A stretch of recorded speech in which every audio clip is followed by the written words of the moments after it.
Bonjour et bienvenue dans cette vidéo, j'espère que vous allez bien. On se retrouve aujourd'hui pour un nouvel épisode du C'est l'été que lisez-vous. Il n'y en a pas eu la semaine dernière, j'ai pas pu. Mais aujourd'hui, on se retrouve pour parler à nouveau de lecture, de mes lectures d'été. Je vais vous parler de quelques livres que j'ai lus récemment et vous allez voir que il y a eu des bonnes petites surprises dans tout ça. Pour commencer, on va parler de Broken by Daylight d'Elisabeth Hélène, publié chez Chatterley, le tome 4 de la saga Beast of the Briar. Vous savez que j'aime beaucoup cette romantécie où il y a un harem inversé. On va y découvrir le personnage de Rosalina, qui est une humaine qui un jour va découvrir le monde faé. Alors c'est un peu plus compliqué que ça, mais là je grossis le trait parce qu'on en est au tome 4. Et en gros, elle va se retrouver par la suite des choses à vivre au château de Castletree en compagnie des princes du royaume de l'hiver, de l'automne, de l'été et du printemps. Et dans ce tome 4, eh bien, tout ce petit groupe va devoir aller au royaume de l'été puisque les méchants ont fait du grabuge là-bas. Donc voilà un petit peu. Alors là, franchement, j'ai vraiment résumé, mais d'une façon, là, c'est...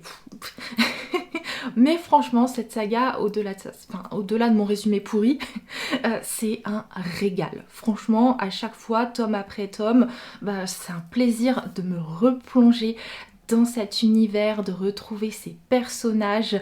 Ce tome-ci, il a vraiment pas dérogé à la règle, comme pour les deux précédents. Je l'ai écouté en audio et franchement je l'ai dévoré. Je ne pouvais plus m'empêcher d'écouter l'audio. J'avais trop envie à chaque fois d'avoir la suite parce que là dans ce tome-ci, on a vraiment de grosses révélations. Des révélations qu'on attendait tant depuis si longtemps. Ça y est, on a des réponses. Ça y est, nos hypothèses sont confirmées ou pas et c'est trop bien. Vraiment un régal que ce tome-ci. Juste petit bémol, il y a du smut, oui. Alors, il y a du smut dans tous les tomes. Dans ce tome-ci, j'ai vu des commentaires de personnes qui disaient qu'il y en avait plus que dans les précédents. J'ai pas trouvé. Par contre, c'est vrai que les scènes olé olé, elles sont plus longues, ça c'est vrai. Et en plus de ça, il y en a, elles sont drôles. Je sais pas comment vous dire parce que résumer cette saga aux scènes olé olé, ça serait tellement dommage, tellement les autrices ont créé un univers de dingue, vraiment. Et encore, je vous ai même pas parlé du personnage de Caspian et je peux pas réellement le faire parce que sinon ça serait vous spoiler trop de trucs, mais ce personnage c'est vraiment mon chouchou. Oh là là, je l'aime énormément et tout son lore est tellement intéressant. Non, vraiment cette saga, petit banger, trop hâte de lire le tome suivant, trop hâte. J'espère qu'il va aussi sortir assez vite en audio parce que franchement, me retrouver encore dans cet univers, mais quel plaisir. J'ai également lu Atalante, le premier tome, La naissance d'une guerrière par Cassandre Lambert, publié chez le Livre de Poche Jeunesse, qui est une réécriture du mythe d'Atalante. J'avoue que je ne le connaissais pas. Et en gros, eh bien, c'est l'histoire d'un bébé qui va être abandonné par son père, qui est un roi. Et en fait, là, il voit qu'il a une fille, lui, il voulait un héritier, donc il va se débarrasser du bébé dans la forêt. Et en fait, ce bébé, eh bien, va être recueilli par des chasseurs qui vont s'occuper de cet enfant. Et puis, à un moment donné, alors que Atalante est encore assez jeune, eh bien, Chiron va en fait la rencontrer. Et du coup, elle va poursuivre son apprentissage à ses côtés. Et aux côtés de Chiron, il y a également un autre apprenti qui s'appelle, j'arrive jamais à me souvenir de son nom, qui s'appelle Asclépios. Oh purée, Asclépios. Et en gros, entre ces deux jeunes gens du même âge, il va d'abord y avoir une sorte de rivalité, les deux se détestent, et puis petit à petit, en fait, ils vont apprendre à se connaître et devenir vraiment de bons amis, hyper proches. Sauf que du côté de notre Atalante, eh bien, elle va un jour avoir un message en fait des moires qui est que, eh bien, pour poursuivre sa destinée, parce que Atalante rêve de devenir Amazone, elle ne devra jamais tomber amoureuse. Nous, on va suivre du coup cette Atalante, la voir grandir petit à petit, d'abord aux côtés de ces hommes qui l'ont recueillie, puis aux côtés de Chiron, et puis voir ce qui se passe aussi après. Et évidemment, il y aura toujours Asclépios dans sa vie. Mais Voilà, elle pourra pas tomber amoureuse de lui. Bon, de toute façon, honnêtement, c'est pas une pensée qui lui traverse réellement l'esprit.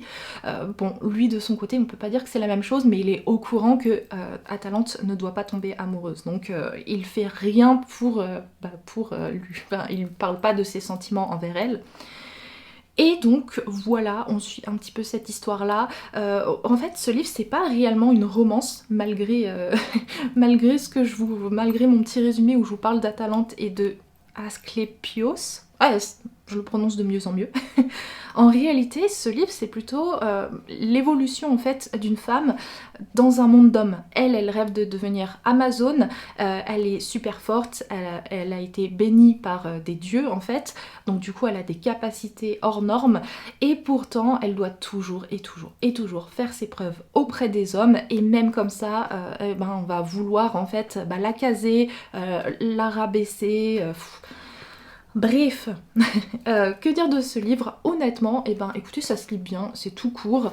Maintenant, il y a un petit peu du mais parce que j'ai trouvé que le ton en fait du récit était hyper détaché. Du coup, moi en tant que lectrice, ça m'a aussi beaucoup détachée, je dois l'avouer. Et puis je me suis pas attachée tant que ça au personnage, notamment Atalante qui a quand même son petit caractère et bon, j'ai pas toujours trouvé très sympathique, mais cela dit, j'ai quand même la curiosité de lire la suite parce que l'histoire était quand même vraiment intéressante. J'ai également lu Shadow Reaper, le premier tome, La traque des faucheurs par Lynette Noni, publié chez Hachette Roman, premier tome d'une duologie qui m'a régalée. On est ici sur de la romantasy et on est en gros sur une île où il y a de la magie, où chaque personne naît avec de la magie, mais à l'âge de 14 ans, chaque enfant doit s'en séparer, il doit faire don de sa magie en fait à un des obélisques qui protège l'île.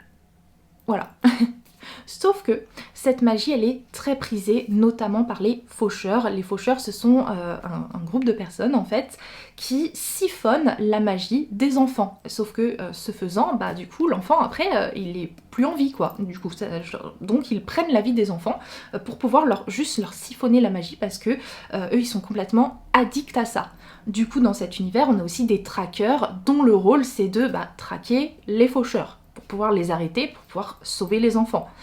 Et nous, dans tout ça, on va suivre le personnage de Viri qui est traqueuse, et un jour, au bureau des traqueurs, va débarquer Reeves. Et Reeves, c'est pas n'importe qui, c'est un faucheur qui s'est fait capturer, mais c'est également l'ami d'enfance de Viri. Et ça fait désormais maintenant 7 ans qu'ils ne se sont plus adressé la parole, parce que du coup Reeves est devenu faucheur, et qui ne se sont plus vus. Mais pourtant, les deux vont être obligés de collaborer parce qu'il va se passer des petites choses un petit peu bizarres, et donc peut-être obligés de se rapprocher de nouveau. Donc oui, vous avez compris, on est sur une romantasy avec en trope amis d'enfance, to enemies, to lovers. Voilà, c'est...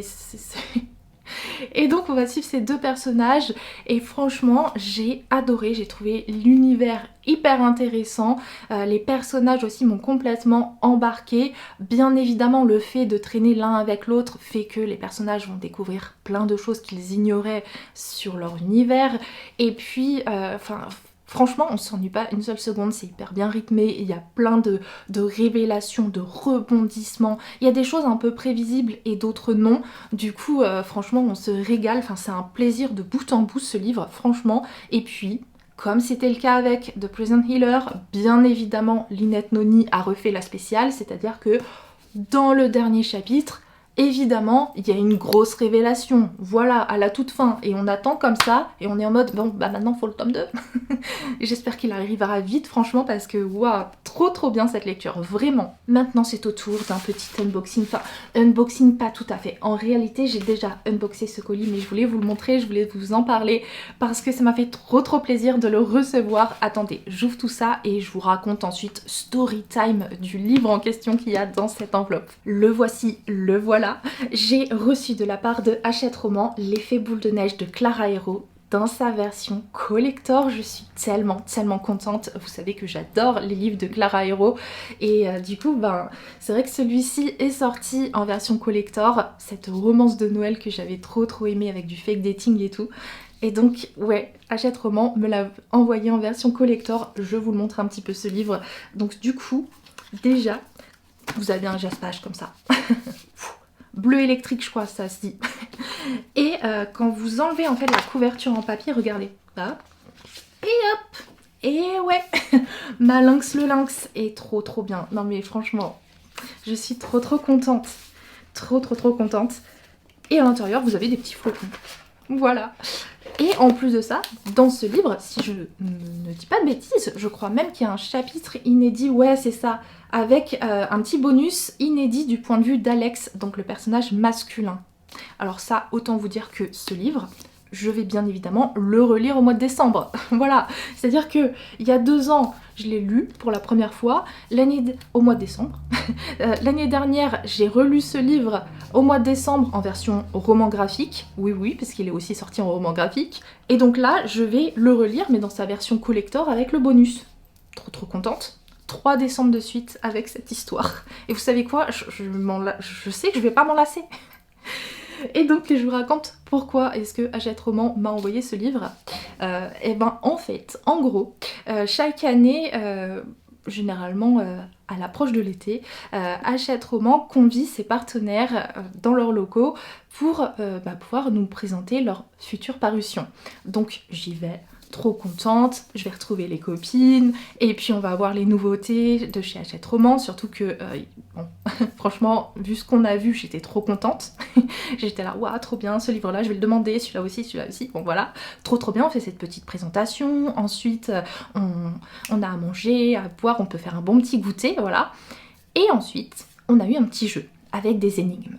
Et donc on se met par groupe, et en gros, mon groupe assure, franchement, trop douée. Moi limite je suis bêtement et je suis là ouais ok. Et puis il y a la dernière énigme qui arrive. Et c'est cette dernière énigme qui va pouvoir permettre de déclarer en fait quel groupe sera vainqueur. Et devinez qui a trouvé cette dernière énigme? Moi! J'ai servi à un moment donné à quelque chose dans ce jeu. Et en plus de ça, j'ai fait gagner mon groupe. Pour une fois. J'étais trop contente. Et du coup, on a gagné, le groupe de vainqueurs, des petits goodies de chez Hachette et également le droit de leur demander l'édition collector d'un de leurs romans au choix, en fait, selon les stocks qu'ils avaient. Et moi, bien évidemment, j'ai demandé celui-là. Voilà, Clara Hero, j'ai envie de vous dire, j'aime beaucoup trop cette autrice pour ne pas demander ce livre, donc voilà. voilà comment je l'ai eu. Voilà donc pour cet épisode numéro 4. Oui, ça y est, c'est la fin. Mais avant tout ça, que lisez-vous en ce moment? Parce que moi, je suis en train, ça y est, de lire Powerless. Là, vous le voyez sans la couverture papier. Elle est où cette couverture papier? Ouais, elle est là. Je l'ai laissée dans la bibliothèque. Mais ouais, ça y est, je me suis enfin mise dans cette fameuse romantécie dont tout le monde parle depuis des années. Donc il est temps que je découvre ça moi aussi. Écoutez, j'ai lu que 100 pages. Donc pour l'instant, écoutez, c'est pas mal. Mais je peux pas en faire un avis plus précis. Vous verrez ça du coup dans le nouvel épisode du C'est l'été que lisez-vous. Sur ce, je vous laisse là. J'espère que cette vidéo vous a plu. Si c'est le cas, n'hésitez pas à la liker, à vous abonner si jamais c'est pas encore fait, peut-être à me laisser un commentaire si le cœur vous en dit, et aussi peut-être à booster la vidéo si vous avez envie, ça fait plaisir ça aussi. Sur ce, je vous laisse là, je vous fais de très gros bisous et on se retrouve très vite et tout bientôt pour une nouvelle vidéo.